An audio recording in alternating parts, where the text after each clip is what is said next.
Hi, this is Randy May. Welcome to my channel, Omega Times, End Times. That's what I believe we're living in. We're going to be talking about false prophets today. I'm going to get right into it, not waste any time. We had a false prophet stay in our home, and he preached a couple times at our church, and I'll tell you about our experience we have with him. Back in the mid 60s, I was probably 12 or 13 years old, somewhere around there. And this guy was probably 20 to 25. He was young. My dad knew his father. He had spoken to his father.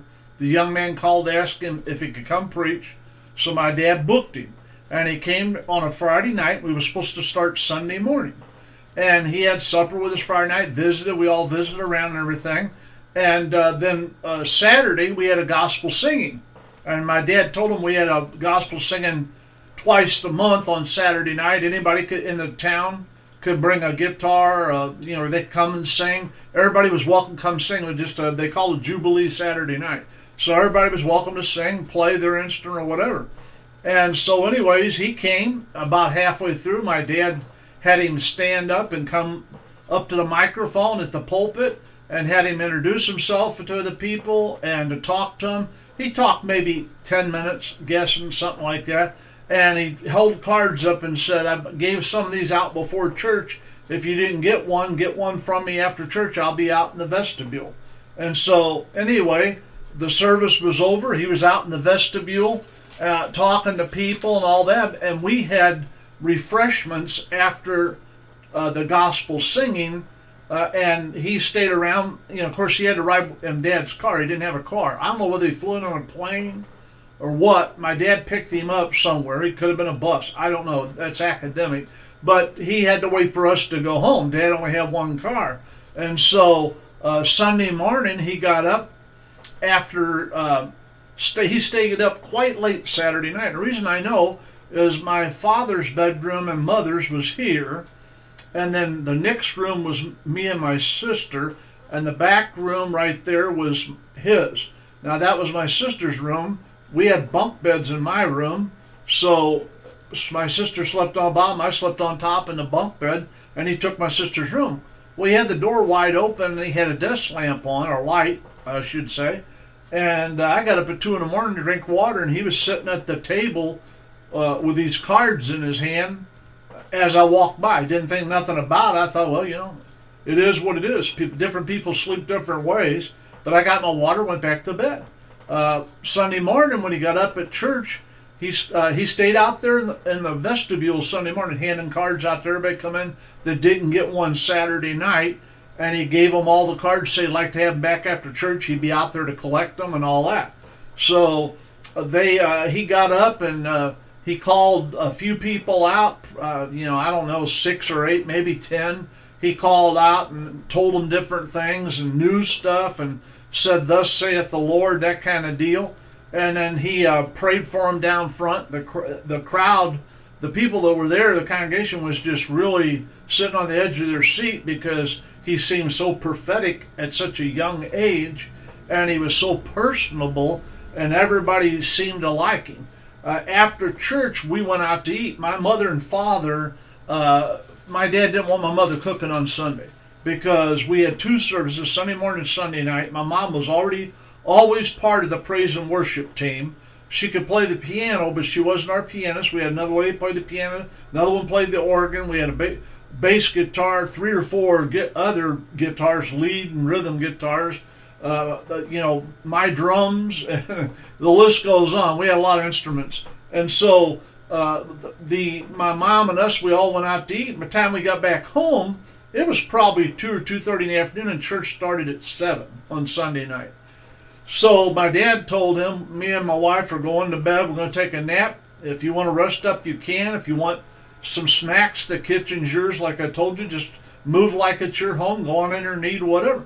So my mom went on to bed. Well, I was getting my ball glove and a baseball, and I was grabbing one of my bats, and I thought, I'm going to go out and see if any of my friends are playing. And if they aren't, I'm going to go over and see if I can see them. I'd like to play ball with some guys, even if we have to play Indian ball. And so he said to me, where are you going, Randy? I said, I'm going out to try to find some friends play ball. He said, well, how would you like to help me out, and he said, I could use some help if you don't mind. So I thought, well, he's not from here. He doesn't have a car, so I don't know what he's wanting, but I'll try to help him out. So I said, yeah, and he goes, come on in here. The door was open. My sister was out there. She had brought a girl home with her from church, a friend of hers, and they were in right next to us in the next room. And so their door was open, our door was open, and so he had cards all over the floor and all over his bed. And he said, why don't you grab 10 or 12 of them on the floor and put them together in a stack? So I did. He said, why don't you sit down? I sat down on the floor. He was sitting on the bed with his legs crossed, and he goes, what have you got there? And I said, well, what do you mean? He goes, give me the person's first name. So I don't know what it was, but I'm just throwing a name out so for the story of tell them what happened. I said his name's Bill, and because he told me I only give him his first name. Is it Davis? I said no. Smith. I said that's right. That's his name. He goes, he has back trouble. And I looked on the card. I didn't know how that would be on the card. And then I noticed I never filled a card out. I never had one handed me. So that's the first time I ever saw him. On the bottom it said prayer request. And it had 4 or 5 lines or something where he could write. He put down, I have a bad back. I said, yeah, that's right. And so we went on to the next card and the next card. And I don't know, there was 12 to 15 cards I picked up. And he told me to pick up whatever, 15 or 12. I don't remember. But he told me to pick up that many cards. So we went through them one by one. Well, when we got done, he goes, now go back and put them in order. The ones he told me to lay them down, and then we would pick them up, and it'd be right back to where we was. And so he said, now I want to do it again. And then he told me the first one's Bill Smith. He has back trouble. He lives at 2473 Oregon Street. And said, no, it's 2340. Oh, yeah, 2340. All right. Yeah. Now, let me do that again. And then we went right down the line. We did that 4 or 5 times. Went through those cards 4 or 5 times all the way through. And he goes, okay, let's do it again. So then he started trying to give me phone numbers. And I think he only got 3 or 4 of them right. And then he said, pick those out, and I did. And then he said, all right. And then he kept going over those phone numbers with those 4 people over and over and over. And I didn't know what was going on. I was just trying to help out. I had no idea, So when he got done, I don't know how long we were in there. It was a long time. I'd say at least 2 hours, maybe longer, but at least 2 hours. We went over until I was getting to the point where it wasn't fun anymore. I felt like I didn't want to help him anymore. I wanted to get outside and try to find my friends. I was a young kid, 12 or 13, somewhere thereabout, and it was a nice sunny day in the summer, and I knew my friends would be out, more than likely playing ball. A few of them went to church like me, but they played ball Sunday afternoon. Most of my friends didn't have Sunday night church. When I was a kid, boy, I prayed every day we wouldn't have Sunday night church. I wanted to play baseball, but I had to leave to play ball, so to get back to church. So anyway, we finally got done. He pulled $1 out of his pocket and gave it to me. I said, what's that? He goes, you really helped me out today. He goes, when next time you go to the store, get yourself something. I said, well, thank you so much. I was really pleased because when I was a kid, you get a bottle of pop for a dime, and they had these pretzels. They were hard, they were long, and they were about that big around. And at that time, you could get them for a penny or maybe 2 pennies a piece. It was 2 cents. And they make you a bologna and cheese sandwich at the store for a dime. If you want a ham and cheese, it's 15 cents. Reason I knew all that, we played ball at the ballpark all day on Saturday. Any day during the summer, we were off from school. And then we'd leave 2 guys there to watch all the stuff. We'd run down to the confectionery and go in there, and we'd all get a sandwich, some chips, a pop, and head back to the ballpark. We'd eat and laugh and clown around, and then we'd go back to playing ball. So I thought, man, I'm going to really kill things when we play ball next time, because I got $1 he gave me to buy some stuff. So Sunday night, he gets up and he starts He starts out reading a verse and elaborates on it for maybe a few minutes. And then all of a sudden he goes down off the platform and he starts going into the prophetic, which I didn't know. And he started, there's a guy here tonight, his name's Bill Smith. The Lord says, Bill, yeah, that's me. Oh, and Bill, come on up here. And he would go up there and he goes, and he closed his eyes sometimes, and sometimes he'd look up and he'd say, "Oh, the Lord's telling me you have a bad back." "Oh yeah, I've had it for several years. I got hurt and everything else and all that." And then he'd call another one out, and then he'd call one woman out, and he'd say, "Your name's Betty." And when he says Betty the second time, she hollers her last name out. She just hollers it out. And he goes, "Oh yeah, that's right." And I thought, she was helping him out. And then he said, "You live at 2419 Compton Avenue." That's right, Compton. A lot of them helped him out. They just blurted stuff out when he got close. Then he'd call her down. He'd tell her, "The Lord tells me you have kidney problems and you've been dealing with them and all that." And he'd pray for her. And boy, people were impressed. We had a big crowd Sunday night after what happened Sunday morning. We had a good turnout Sunday morning. We always did. At that time when I was a kid, our church was rather large. We ran somewhere between 250 and 350 people on Sunday morning. Sunday night, we usually had maybe 150. Sunday night, place was as full as it was Sunday morning, and everybody was wanting to get called out. I found out later, in later years, I didn't understand a lot of it. You say, "Well, you're 12 or 13. Yeah, but back then, kids weren't as smart as they are today, and so we didn't have the internet, and we didn't have 200 television stations.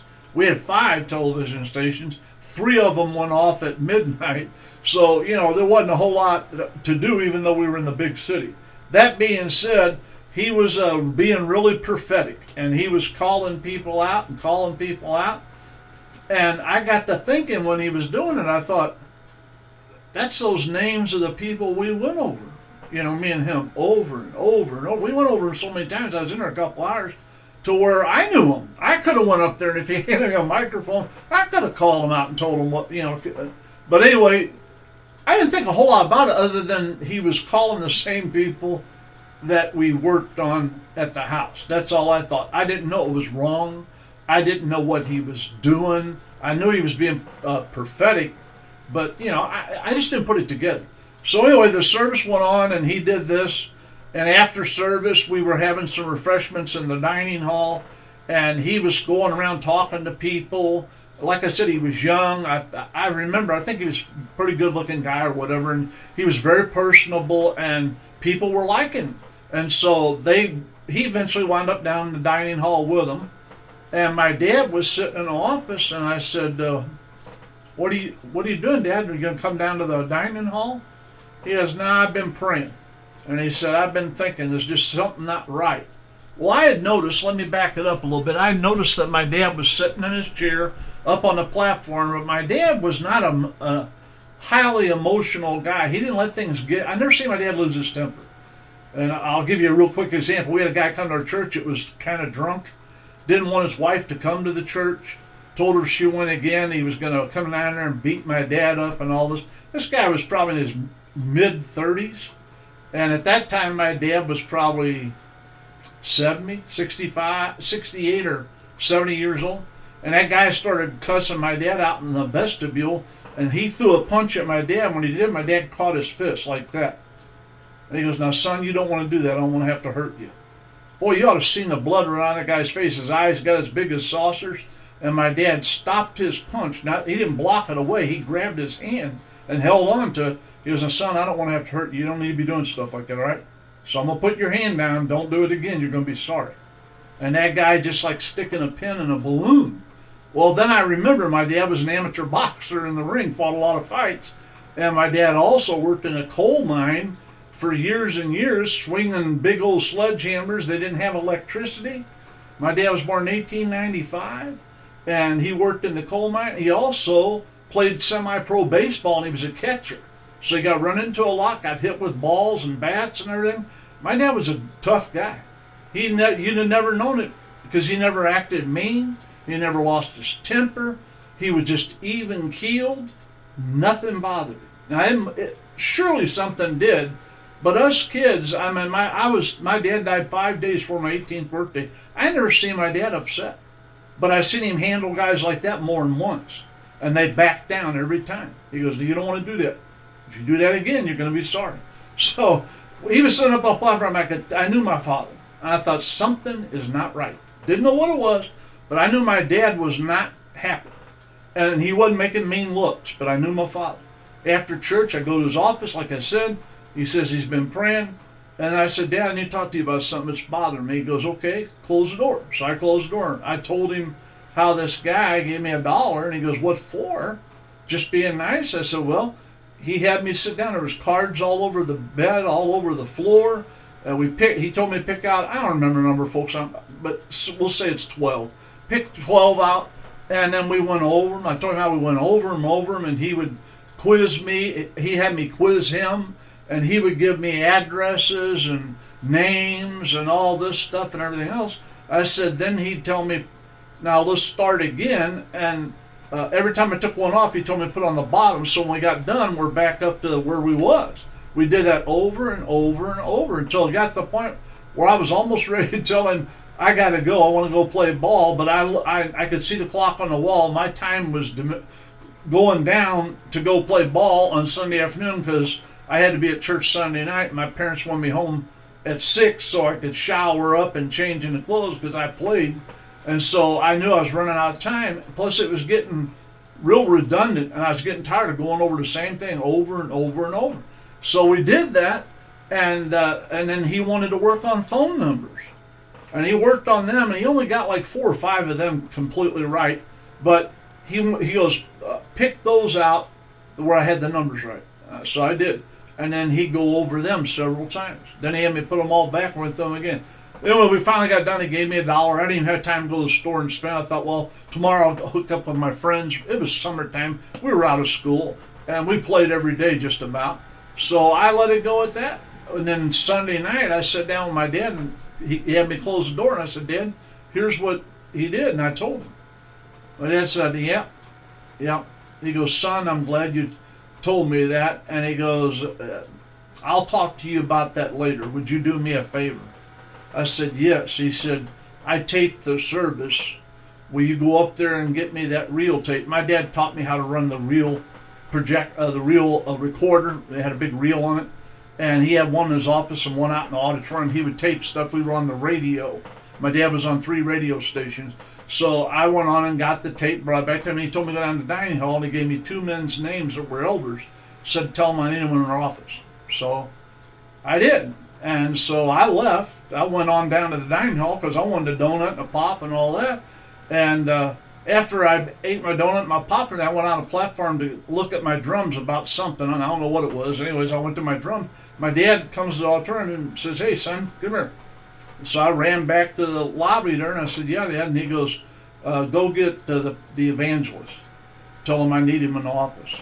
I said, "Okay, Dad." So I went down there and I told him, I didn't interrupt him. He was talking to some people. And finally he looked over at me. I was standing next to him. And I said, "My dad would like to talk to you in the office." He goes, "Oh, okay." So he goes to the office. All right, they close the door. What happened in there, I don't know. But all I know is after about an hour, everybody at the church, a lot of them were starting to leave. They were done snacking and business, and people were starting to leave. The door opened to my dad's office, and that guy come out, and that guy looked like he had been almost crying.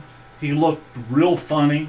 He walked right out the door of the church, and my dad said, "Son, tell your mom we're getting ready to go home." So I called my mom, and she come out, and we all left and went home. When we got home, my dad told me and my sister, "You guys go in the kitchen." Now, our living room and the middle room and the kitchen were all shotgun right in a row downstairs. He said, "You and your sister go to the kitchen table, get you a snack if you're hungry. If not, talk, whatever, turn the radio on in the kitchen, but go in there." I said, "Okay." And they set him down. I heard my dad, me and my sister heard him tell, my dad said, "You're a false prophet. You're a scam artist. I'm going to call your father and tell him what you're doing. You're memorizing cards." He denied it. My dad goes, "No, My son sat in there and he said, you had cards all over the floor, all over the bed, and you had cards, 12 of them, and they went over them, over them. Every time you get one, you put on the bottom, go to the next one until it came back up, go through them again, and you were memorizing their addresses, what was wrong with them, their names. You even gave 4 people tonight their phone numbers. And the guy just said, well, yeah, I want to know what their needs are. I pray over the cards. My dad goes, you may pray over them, but you're memorizing them and let people think it's coming from the Lord. He goes, you're a scam artist. Now, you're young. You need to quit that because God will not approve of that. And then my dad gave him the scripture out of the Bible. He goes, here's what's going to happen to you if you don't stop this. False prophecy and learning people's stuff by memory and calling them out and letting them think it's the Lord telling you that. He said, when you stand before God on Judgment Day, you're going to say, the Lord, I prophesied in your name.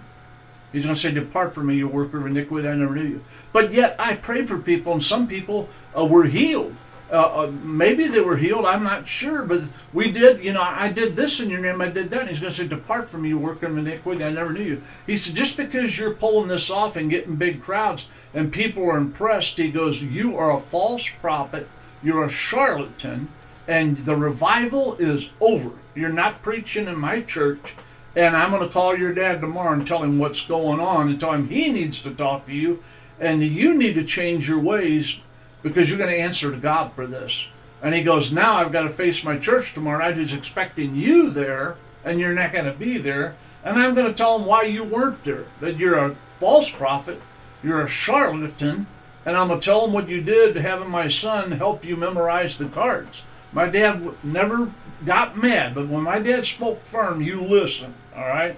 And he put his finger out and he told that guy. That guy went up to his bedroom, closed the door, and never seen him rest of the night. Next morning, my dad took him out and they got in the car. I don't know if my dad took him to the airport or if he took him to the bus station or train station. I don't know.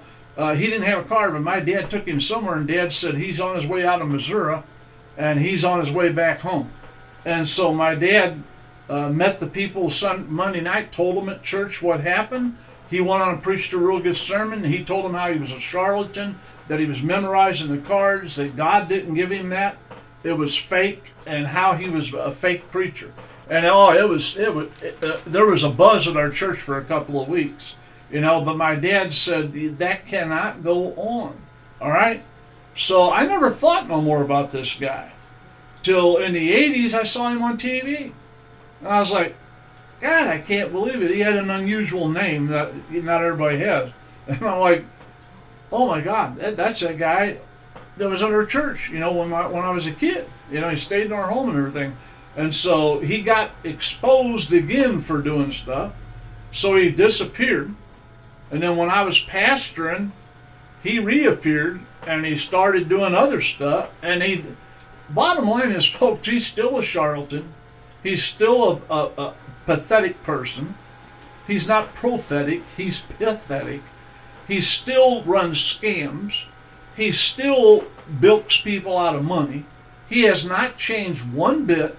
I guess that conversation my dad gave him wasn't good enough. It didn't land with him or whatever.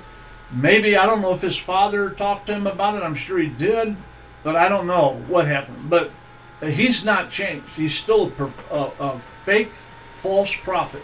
He prophesies over people, and he is a charlatan. He's a wolf in sheep's clothes. Still is, all these years later, and it's sad. It's sad, but there's more than him out there doing that. And that they do things, and I realize they're high tech now. They're not going to take cards and memorize them and all that. I can tell you what he got caught doing, but I'm not going to. But anyways, I'm not going to reveal his name. I just won't do that, because it's not worth it to me. What's worth it to me, I'm telling you, be aware. Realize that everybody says Lord, Lord is not a child of God. Everybody that says they're a prophet is not necessarily a prophet. I was at a church one time, 7 or 8 years ago, maybe 10. I'll tell you this real quick. I know it's a long video and I'll end it. And they had a woman that was a prophet, and she got up and started prophesying. And I was evangelizing that time. I believed in having a home church. if you were an evangelist. So if you wasn't booked somewhere, you went to your home church. And I went there, and that woman got up, and she really was out of line. And she said things she should have never said. We had visitors there. She called 2 or 3 married couples out that were visitors, and you could tell they were embarrassed, and she told them all sorts of stuff. They never came back. When they left, they never came back. And it was real bad service, and it was bad.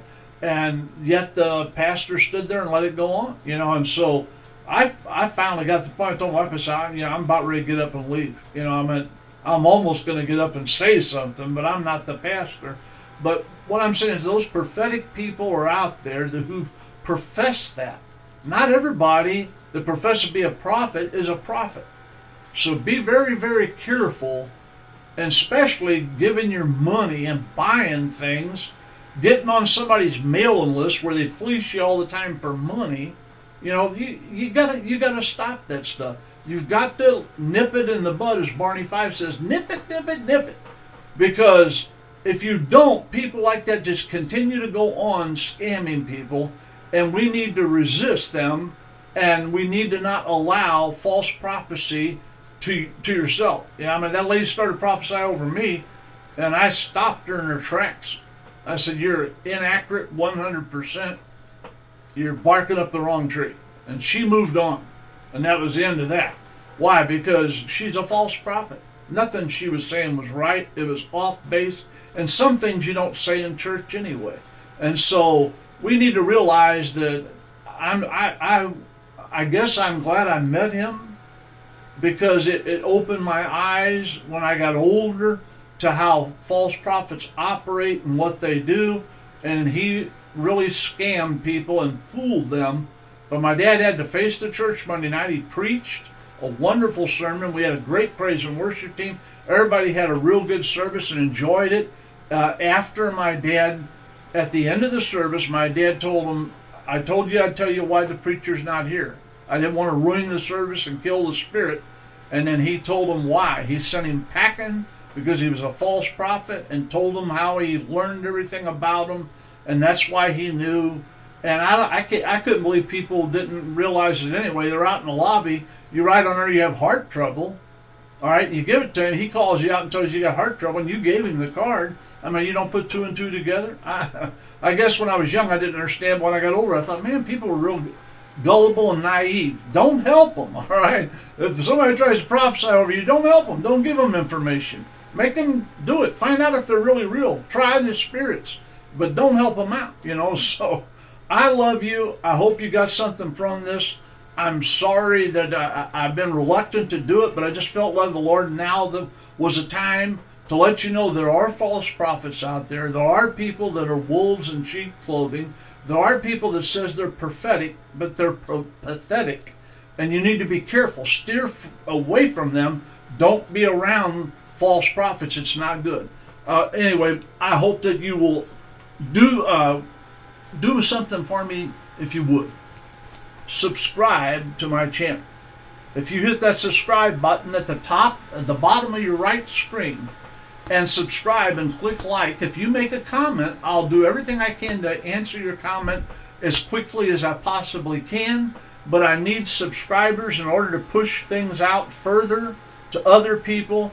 I'm sorry I'm not high tech. I learned how to shoot videos. I learned how to run a camera. And now I'm trying to learn how to do editing. I'm not all the way there yet, so please bear with me.